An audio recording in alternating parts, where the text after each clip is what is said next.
ரஜினி போய் சந்திப்பாரு. அதுக்கு அடுத்து சங்கி என் தோழன் பார். உலகத்திலே மிகப்பெரிய தற்கூரி யார் தெரியுங்களா? சீமான். சீமான் ஒரு அரசியல் புரோக்கர். அவன் மாமியா பணக்காரன.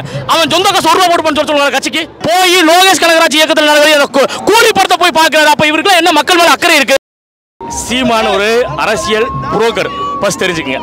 அதாவது முதல்ல 2014 வரைக்கும் சீமான் வந்து என்ன பண்ணாருன்னா, இலங்கை வெளிநாட்டில் வாழ் தமிழர்கள் இருந்து வர ஃபண்டை வச்சு கட்சி திறநிதி நிகழ்ச்சி நடத்தினார்.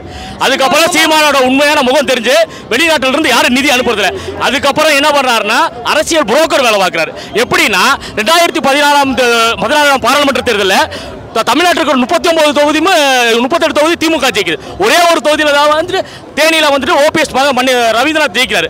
ஆனால் அது எதனாலன்னா இஸ்லாமியர் வாக்குகள் அங்கே அதிகமாக இருக்கிற காரணத்தினால சம்மந்தமே இல்லாமல் அவர் கட்சியில் இஸ்லாமியர் வேட்பாளரை போட்டு பிஜேபி ஏடிஎம்கே கூட்டணி இருந்தால் இஸ்லாமியர் வாக்கு விழுகாது என்ற ஒரே காரணத்துக்காக அந்த இஸ்லாமியர் வாக்கு திமுக போகாமல் பறிக்கிறதுக்காக 2014 தேர்தலில் இஸ்லாமியர் வாக்கை போட்டு ரவீந்திரநாத்தை ஜெயிக்க வச்சார்.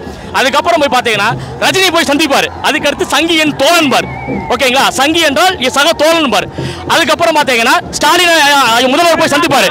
அதுக்கு முதல் வரைக்கும் நீங்க விஜயை பத்தி எதுவும் பேசியிருக்க மாட்டார். ஆனா இவரு ஸ்டாலினை போய் சந்திச்சு வந்த அடுத்த கணம் என்ன பண்ணுவாருன்னா விஜயை பத்தி பேசுவார். விஜய் தற்கூரியும் பாரு, தற்கூரி கூட்டங்களை சொல்லுவாரு, அணில் குஞ்சுவும் பாரு. உலகத்திலே மிகப்பெரிய தற்கூரி யார் தெரியுங்களா? சீமான். சீமானோட தம்பி சீமானுக்கு தளபதி விஜயை பத்தி பேச எந்த ஒரு தகுதியும் கிடையாது. அந்த அளவுக்கு அவர் அரசியல் ஞானி கிடையாது. சினிமா அரசியல் ஒரு புரோக்கர் வேலை பார்க்கறது சீமான். உங்களுக்கு ஒன்று தெரியுங்களா? மற்றவன் பிள்ளைலாம் மாடு மேய்க்க சொல்றான், ஆடு மேய்க்க சொல்றான். அவன் பிள்ளை எங்க படிக்கிறாங்க? அமெரிக்கன் ஸ்கூல்ல படிக்கிறான்.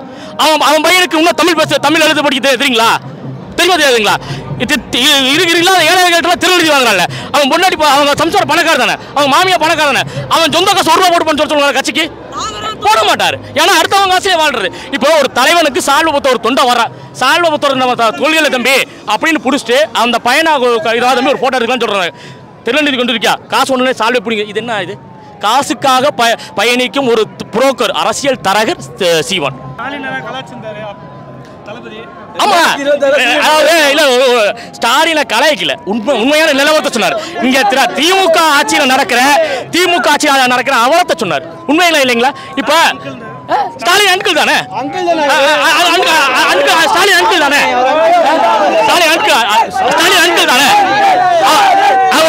அவரை யாரும் அப்பான்னு சொல்றது கிடையாது. ஸ்டாலின் அந்த கட்சிக்காரங்களா சொல்லிக்கிறாங்க. ஸ்டாலின் அப்பான்னு சொல்ற அளவுக்கு இங்க தமிழ்நாட்டில் அவ்வளவு நல்லது செய்ய கிடையாது. ஸ்டாலின் அங்கிள் கலாய்ச்சது உண்மைதான். அவர் கேட்ட கேள்விக்கெல்லாம் ஸ்டாலின் இருந்து பதில் வருமா? நாளை காலையில பதில் சொல்லுங்க பார்க்கலாம்.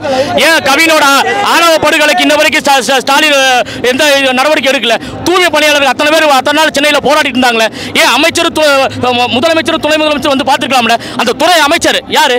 அந்த துறைக்கு அமைச்சர் கே என் நேரு அவர் வந்து சந்திச்சாரா? அந்த துறைக்கும் சேகர் பாபுக்கு என்ன சம்பந்தம்?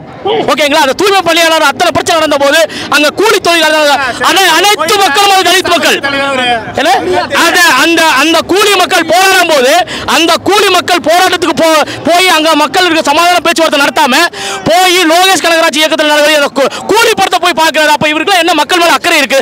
2026 எழுதி வச்சுக்கோங்க.